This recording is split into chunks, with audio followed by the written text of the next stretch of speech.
नाशिकमध्ये भाजप बंडखोर प्रसाद हिरे यांची निवडणुकीतून माघार. मात्र मनधरणीनंतरही गोकुळ गीते हे निवडणूक लढण्यावर ठाम. निवडणुकीत कौल माझ्या बाजूने, महायुतीच्या उमेदवाराला पाठिंबा दिल्यास मतदारांचा घात होईल, गीतेंची भूमिका.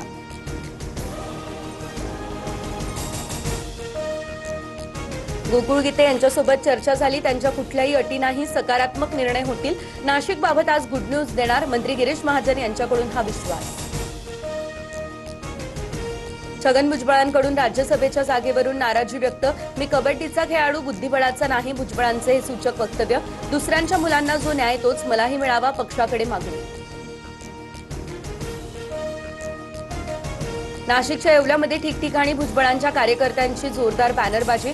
साहेब निर्णय घ्या असा बॅनरवर उल्लेख. राजेंद्र जैन यांना राज्यसभेची उमेदवारी दिल्यानं भुजबळांचे कार्यकर्ते नाराज.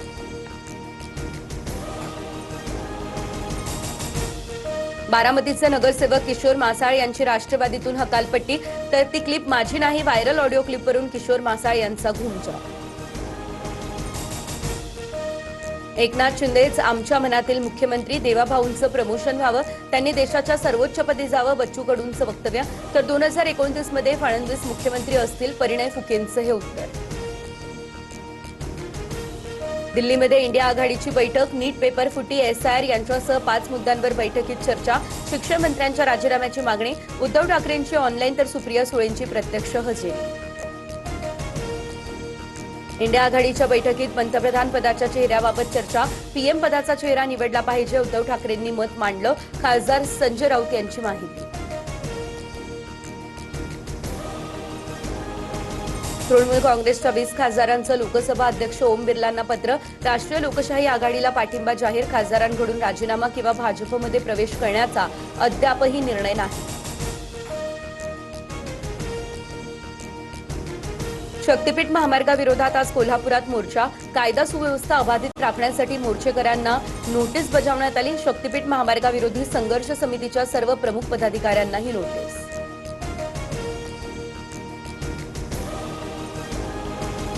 मुंबईमध्ये टँकर असोसिएशनच्या संपाचा दुसरा दिवस. जिल्हाधिकाऱ्यांच्या बैठकीत तोडगा नाहीच. आज मुख्यमंत्र्यांसोबत बैठक होण्याची शक्यता.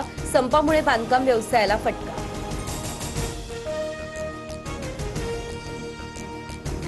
पुणेकरांवर पाणी कपातीचं संकट. खडकवासला धरणात केवळ 84 टीएमसी पाणीसाठा शिल्लक. सोमवारपासून दिवसाआड पाणी पुरवठा होण्याची शक्यता. पालिका आयुक्तांची माहिती.